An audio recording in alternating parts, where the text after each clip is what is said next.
isso aí, rapaziada. Esse é o bonde da CDD. Alô, cidade. City of God is one of the finest examples of foreign cinema. Despite how phenomenal the movie is, I would be lying if I said it was easy to watch because it takes an unbearably intense look at crime in Rio de Janeiro. It's a movie that really pulls no punches because it's a very hard-hitting and tragically realistic look at all the cycles of endless violence that exist within many of Brazil's most poorest neighborhoods. Even with the harrowing violence, every single character in this movie is beautifully drawn, and all of them, even the ones that come off to be violent, feel like relatable human beings. While it may not be for the faint of heart, City of God is a brutal, uncompromising drama of any lover of cinema has to see with their own two eyes. It's pretty damn good.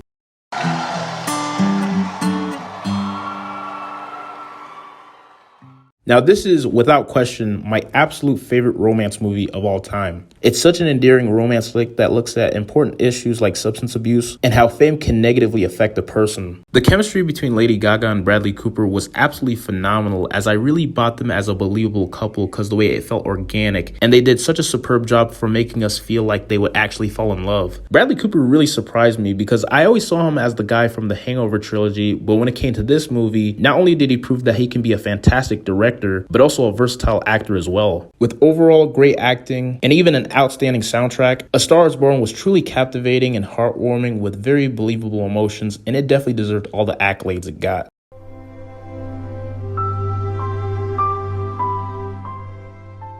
Now, most of the time, I do find sports movies, most particularly boxing movies, to be very cliche and formulaic. But when it came to $1 Million Baby, it felt a lot more different for me because of the way how it deals with sexism, broken families, and seeking redemption, which is all handled masterfully by Clint Eastwood's fantastic direction. The somber boxing drama has Clint Eastwood as Frankie Dunn as a well-respected veteran boxing trainer, Hilary Swank as Maggie Fitzgerald, a poor woman who is desperate to become a professional boxer, and Morgan Freeman as Scrap as Frankie's longtime best friend. Maggie wants Frankie to become her trainer, but with Frankie hating the idea of training girls, he blatantly refuses. But when Scrap sees something in her, and with his help, Maggie proves herself that she's willing to do anything she can to achieve her dream with hard work and dedication. After much hesitation, Frankie takes her under his wing, which eventually leads the two to forming a father and daughter relationship, which was very endearing. The acting is absolutely phenomenal, and it completely deserved all the awards that it received. And the major reason is that it isn't that cheesy old thing that appears to be is the twist towards the end, but the complete tonal shift following that. It's a film that has stuck with me like a deep internal wound, the kind that we get from the greatest fight of our lives.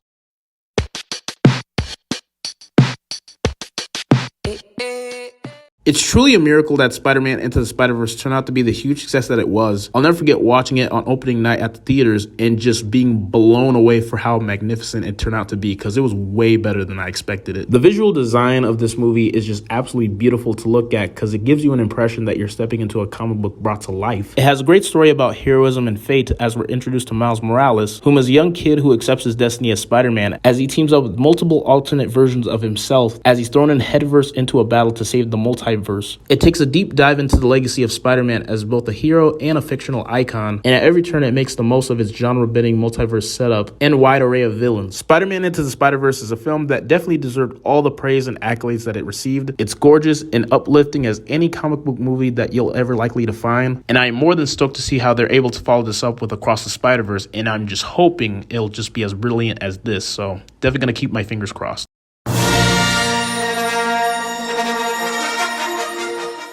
With the first ever Star Wars movie being one of cinema's most important cultural landmarks, not only did it give birth to the modern blockbuster, not only did it kickstart the most iconic movie franchise of all time, it changed the landscape of movies and sci-fi forever. It's a space opera that has aged beautifully since its release in 1977, as it set boundaries of what could be done in filmmaking in terms of the special effects, and it introduced us to a handful of iconic characters that continue to shape pop culture to this very day, from Luke Skywalker, Obi-Wan Kenobi, Han Solo, Princess Leia, Chewbacca, and Darth Vader. It has a great mixture of action, drama, adventure, and even impeccable humor that is done very well. With John Williams' unforgettable musical score, A New Hope is going to live on forever in cinema, as it not only changed the way we look at movies, but it's also a movie that's going to inspire generations for years to come. May the Force forever be with us.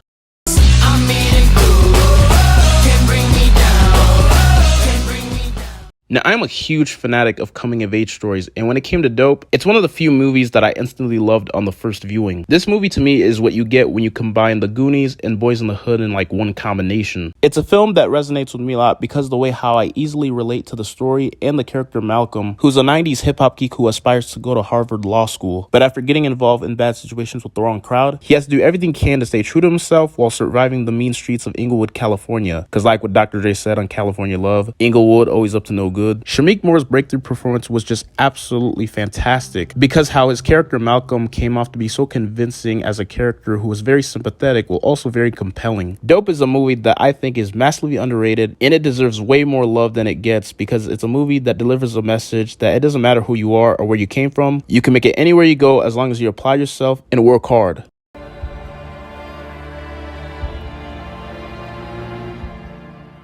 Now, this is such a fantastic war movie that I feel like doesn't really quite get the love it deserves. While David Ayer has always been a director who's been a hit or miss for me, but when it came to Fury, it turned out to be a rousing success, proving itself right off the bat to be one of cinema's most compelling and powerful war movies of the 21st century. With a fantastic ensemble cast led by Brad Pitt, Shia LaBeouf, Jon Bernthal, Jason Isaacs, and Logan Lerman, not a single talent is wasted throughout the film's 2-hour runtime, which comes complete with endless engaging characters, frank depictions of battle life, and a deep dive into a powerful story about heroism and the trials of war. While Brad Pitt is the standout of the film as a brutal tank commander, but Logan Lerman for me definitely stole the show as a traumatized soldier and grounds its more powerful moments as it fully descends into the horrors of war. Visually striking, perfectly performed, and passionately directed, Fury is a must-watch for anyone after a solid slice of World War II drama.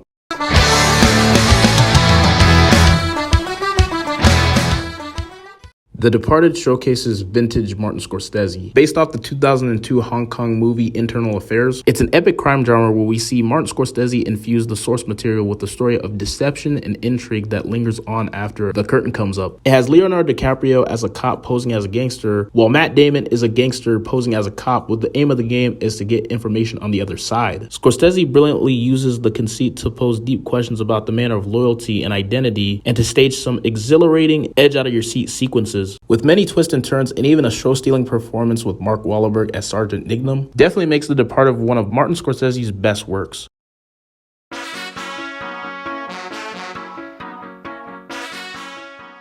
I fucking love Jim Carrey, and like most of y'all, I grew up watching his movies all the time when I was younger. While he's been in tons of comedies that I've liked, whether it's Ace Ventura Pet Detective, The Mask, Liar Liar, and even Bruce Almighty, but when it comes to Dumb and Dumber, it is easily my favorite of his comedies, and it's arguably his best. Directed by the Farley brothers, it's all about two best friends who are total dimwits who embarked on a road trip to return a briefcase full of money to a beautiful woman named Mary. But it's much more than that, because it's a movie all about love at first sight, friendship, and it also has themes that are very relatable. The chemistry between Jim Carrey and Jeff Daniels is just absolutely magnificent because of the way they play off each other so well with their unforgettable one-liners and their perfectly timed humor. It's kind of hard to imagine two actors who can nail characters that are so dumb yet so thoroughly entertaining. Dumb and Dumber is just one of those movies that I can turn on whenever I'm having a bad day or whenever I'm in a foul mood, and it's easily one of the funniest movies of all time. It truly takes two intelligent people to deliver a movie that is very dumb yet very, very, very entertaining.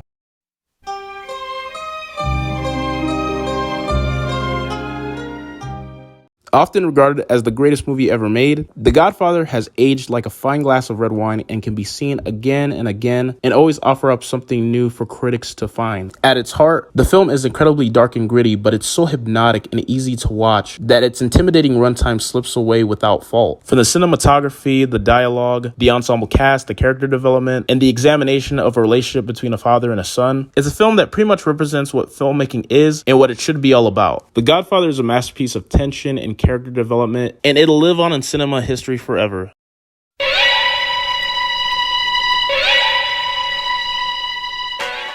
With this movie being the third and easily the best of the Bourne series, The Bourne Ultimatum is everything that an action movie should be. Jason Bourne is on the run as he tries to discover the truth about his past of who he is and where he came from, and the story is so intriguing, especially with Matt Damon, who completely owns the role of Jason Bourne with his incredible performance. Building on the mysteries and the characters of the first two movies and answering some big questions about Jason Bourne and his past, Ultimatum has some brilliant storytelling that is packed with mind-blowing action set pieces, from the incredible chase sequence and the intense hand-to-hand combat sequence with Desh. It beautifully wraps up the Jason Bourne trilogy on a high note with a conclusion that was thoroughly satisfying, or at least it would have been satisfying if they hadn't released that 2016 movie, which was very uninspiring to say the least, but the less said about that, the better.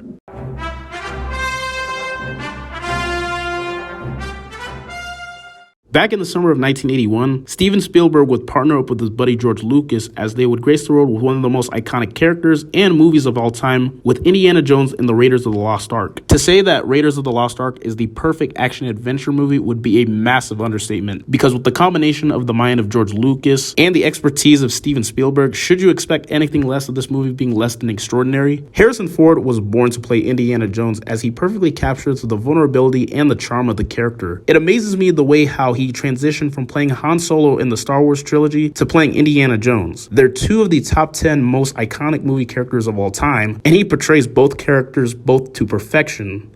That's just so unheard of. It's just brilliant. Plus, I can't forget to mention Karen Allen as Marion Ravenwood. The chemistry between her and Indiana Jones is just absolutely magnificent, as she goes above the generic love interest stereotype, and instead she is built like the female counterpart to Indy, which really set the bar for strong leading ladies in most action movies. With John Williams' excellent musical score, the iconic action set pieces, and the amazing use of practical effects, Raiders of the Lost Ark is an undeniable, timeless, action-packed classic that is endlessly rewatchable and is without question Steven Spielberg's greatest efforts.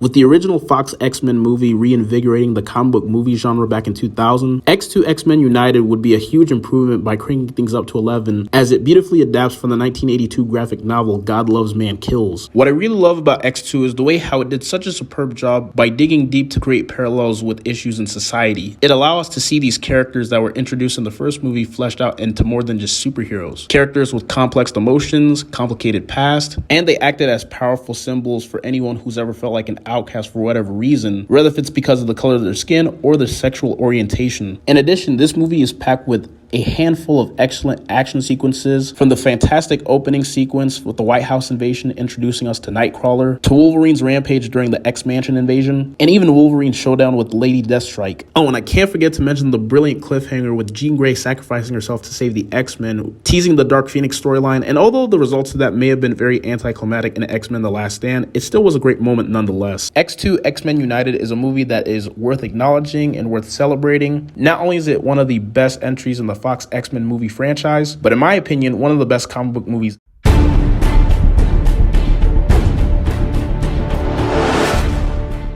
I mean, what can I say about The Dark Knight that hasn't been said already? It's a modern classic. It's a movie that not only just set the bar high for just comic book movies, but for movies in general. Despite being a superhero movie, it's also a crime drama of epic proportions with tight plotting and cleverly drawn characters. It's a film that successfully attempted to make a superhero movie appear realistic in a way of how it tells a story. And of course, let's talk about Heath Ledger's iconic performance as the Joker. I don't think I'll ever be truly convinced that was Heath Ledger under all that makeup. His portrayal of the Joker is arguably the best and greatest incarnation of the Joker to date. Ledger's Joker was like a more chaotic, unpredictable, unhinged madman that just felt like a loose cannon rather than falling for that typical goofball, funny villain shtick from the comic book. It was like a completely different actor under all that makeup, which just shows how fucking magnificent Heath Ledger was. And while Maggie Gyllenhaal, Michael Caine, Gary Oldman, Aaron Eckhart, and Christian Give it their all, Heath Ledger's Joker just simply steals the show. From the abundance of iconic quotes, the gritty tone, the excellent score composed by Hans Zimmer, and all-around great acting, The Dark Knight is not only just the greatest comic book movie ever made, but also the best movies ever made as well.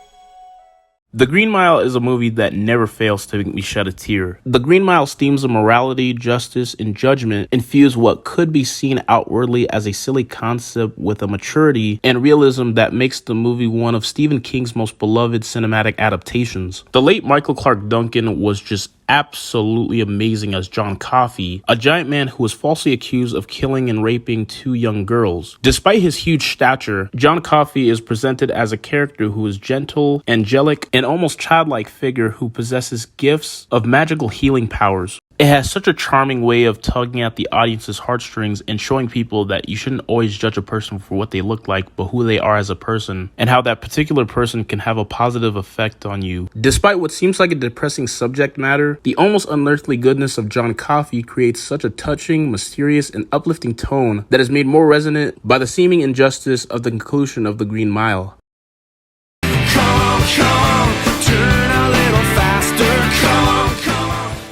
Man, oh man, I love Shrek 2. For me personally, it's the best example of being a perfect sequel. While the first Shrek movie is an undisputed classic, a movie that has been a huge staple on pop culture for over 2 decades, it's very quotable and it's endlessly rewatchable. But I generally prefer the second one just a tad bit more and personally think it's superior to the first. It took everything of what made the first movie so great by expanding upon it with introducing new characters like Puss in Boots, voiced by Antonio Banderas, and an excellent villain in the fairy godmother. The soundtrack to Shrek 2 is absolutely amazing as each song perfectly fits with each scene it's played in, and the movie does such an incredible job of exploring the hardships of Shrek and Fiona's marriage, showcasing how much the two truly love each other. Oh, and I cannot talk about this movie without mentioning the amazing third act of the cover of Holding Out for a Hero. That entire sequence represents cinema at its peak.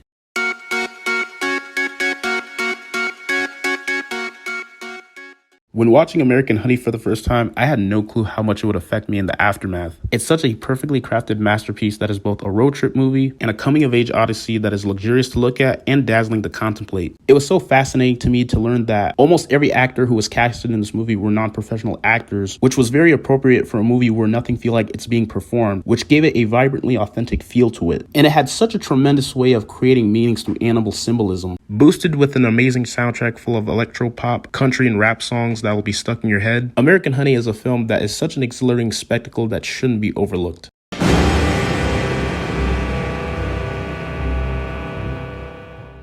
One of the most influential movies of all time, Taxi Driver is an exploration about the ramifications of isolation. It's one of cinema's greatest character studies that follows a Vietnam War veteran turned cab driver Travis Bickle in a nightmarish grimy New York as he becomes detached from reality and fantasizes saving a young prostitute from her troubled life. The story has some pretty profound things to say what happens to a person when they become trapped within the confines of their own mind for an overextended period of time. Despite the movie featuring a madman as its protagonist, I never felt entirely removed from sympathizing with his intentions. Robert De Niro's complex performance as Bickle may be the highlight of the entire film, but so is Martin Scorsese's direction and his ability to craft such a menacing masterpiece. Taxi Driver is ugly, but is flawlessly violent and is Scorsese's masterpiece, and in my opinion, slightly better than Goodfellas. Come at me.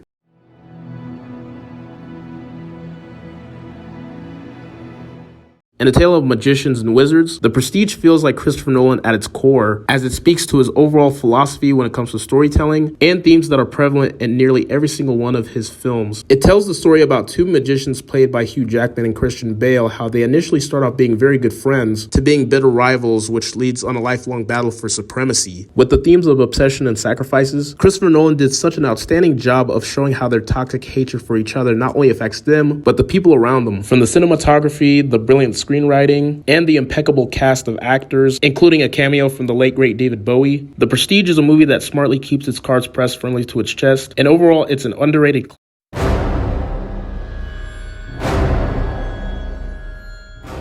David Fincher's gritty detective neo-noir flick is such a timeless classic. Anybody who's a fan of his work should know that he's a master when it comes to making thrillers. What I really love about Seven is that it takes a classic neo-noir detective genre and infuses it with a sense of horror. This is a film that is chilling to the bone from start to finish, and it has some of the most gruesome imagery of its kind. Knowing the aftermath of the killings that Brad Pitt and Morgan Freeman investigate told it all, and it gave me a creative imagination of the scene of what it looked like during those crimes that were committed by John Doe. It also has one of the most memorable and iconic third acts in cinema history with the infamous What's in the Box sequence. Every single thing about that sequence was just pitch perfect. From the camera work, the background music, and especially how it beautifully took time to develop intensity, leading to one of the most haunting conclusions of all time. Nothing about Seven falls short of a masterpiece, which is why it is a must-watch for anybody who hasn't seen it yet, because trust me, it is that damn brilliant.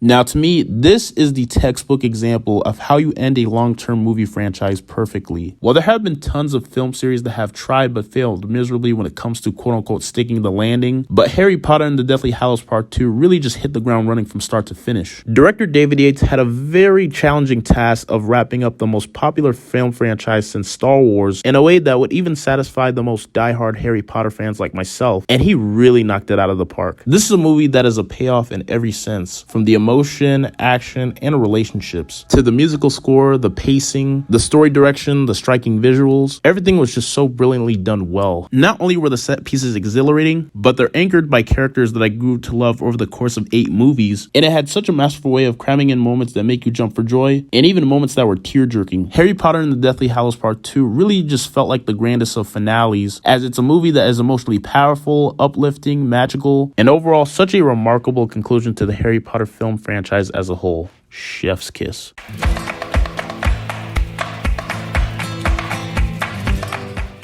The mother of all duologies. Kill Bill is Quentin Tarantino's 2-part bloody thriller that pays homage to Golden Age kung fu movies, most notably from Bruce Lee's 1972 classic Game of Death. Uma Thurman is mesmerizing and so convincing in the role of the bride, who goes on a vengeful quest to seek retribution against a group of killers who brutally attacked her on her wedding day, which put her in a 4-year coma. Shot in a variety of styles, the aesthetics of the film change regularly to keep the excitement and the action fresh. The success of a good revenge movie is how much you feel for what happened to the protagonist, and also the level of satisfaction you get when the character finally seeks their vengeance. Relentlessly violent from start to finish, Kill Bill is a masterfully crafted action flick.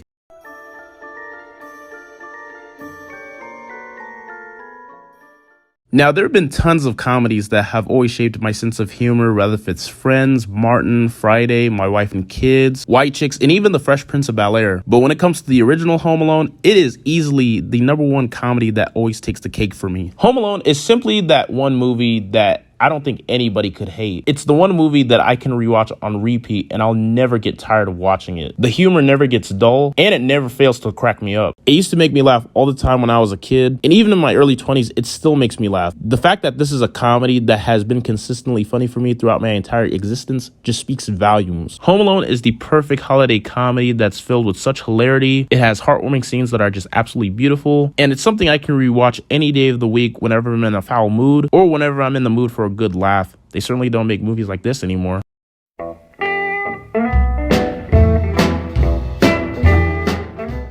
The Wolf of Wall Street has to be the most energetic and most charismatic movie that I've ever came across. I'll never forget watching it for the first time and literally just crying of laughter. Directed by Martin Scorsese, it's a pitch black comedy that chronicles the rise, fall, and the rebirth of New York stockbroker Jordan Belfort from the late 80s to the early 90s. As Belfort, Leonardo DiCaprio possibly gave the greatest performance as a sleazy rich douchebag, as he completely breaks the fourth wall by talking directly into the camera as an unreliable narrator. In addition, it also has an amazing cast with the cameo from Matthew McConaughey, Jonah Hill, who gives the greatest performance as Belfort's right-hand man, and even the amazing Margot Robbie as Belfort's sexy-ass wife. Scorsese's take on the life of Jordan Belfort is filled with humor, drugs, memorable lines, nudity, and the excessive use of the F-bomb. The Wolf of Wall Street is a thoroughly entertaining movie that is such a crowd pleaser and balances lack of deeper meaning with great performances, and as you would expect from Martin Scorsese, a fantastic direction.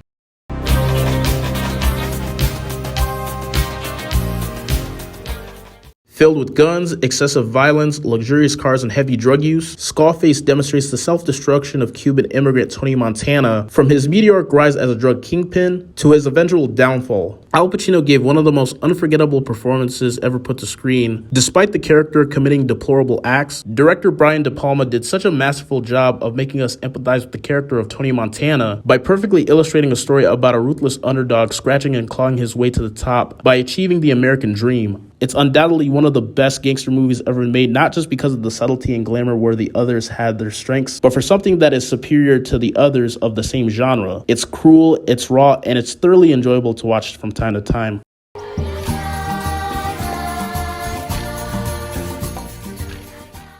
For a guy like me who has always been a huge sucker for happy endings, Return of the Jedi has always been my favorite of the original Star Wars trilogy. While sure it may not reach the same heights as A New Hope or Empire, it's still a great movie nonetheless because make no mistake about it, it's still packed with some of the best moments of the entire Star Wars saga. The third act is easily the highlight of the entire movie, where you have 3 battles all happening at once, with Lando clariously leading the charge in the space battle, the ground battle on Endor with Princess Leia, Han Solo, and Chewbacca battling the stormtroopers with the help of the Ewoks, and the best of all, the throne room sequence between Luke Skywalker, Darth Vader, and Emperor Palpatine, which is the beating heart of the entire movie. Despite some of the aspects of this movie coming out to be a little bit too silly and cartoonish, Return of the Jedi was a fantastic conclusion to the original Star Wars trilogy by tying up its loose ends and riveting character arcs with violent and heartwarming payoffs to spare.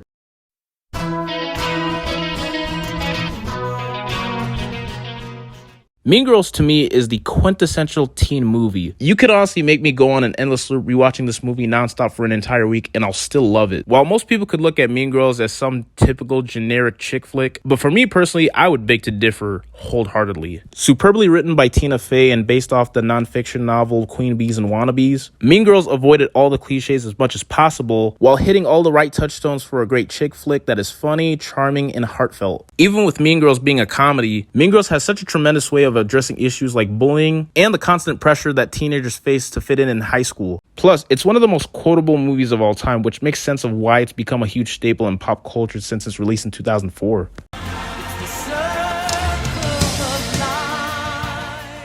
I mean, come on, what can I say about The Lion King that hasn't been said already? It's an animated masterpiece. It's a movie for all ages because it provides audiences with particularly adult themes in a film that's designed for children. It's such an emotional roller coaster ride featuring moments filled with happiness, triumph, and depression. The movie does such a great job of teaching you how to deal with grief while also teaching you how to live life and not have to take things too seriously in life all the time. Honestly, I just love every second of The Lion King. I loved it as a kid. I love it as an adult. I'll love it until my dying breath. But simply put, The Lion King is not just possibly the greatest animated movie of all time. It's one of the greatest movies of all time, period.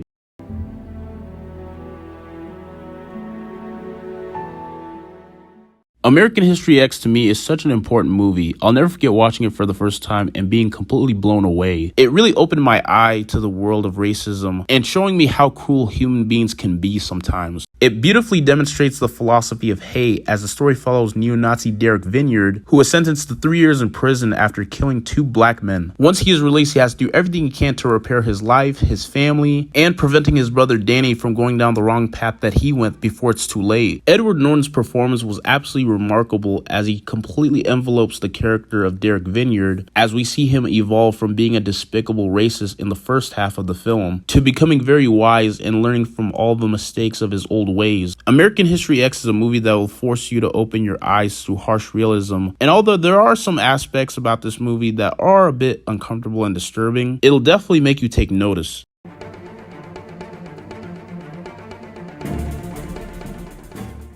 Yeah, this honestly shouldn't be surprising for any of y'all who are longtime viewers on my channel. Most of y'all are probably sick and tired of me gushing about Spider-Man 2, but I just want to let every single one of y'all know I don't give a shit because I adore every single thing about this film. The one aspect that I love so much about Spider-Man 2 is how humanizing its approaches its themes. At its core, it's a story about bearing the cost and moral obligation of responsibility. Spider-Man 2 beautifully explores this concept both patiently and emotionally in a way that centers around its character-driven narrative of Peter Parker, who struggles to balance his life with having a normal life while also being Spider-Man simultaneously. Despite it being a comic book movie, Spider-Man 2 chooses to prioritize substance over style, allowing the themes to drive the action rather than the other way around. Spider-Man 2 is a movie that I attribute to everything that I am today, a movie that has inspired me, motivated me. I can honestly keep going on forever of how much I love it, but all I'm trying to say is Spider-Man 2 was, is, and will forever be my #1 favorite movie of all time.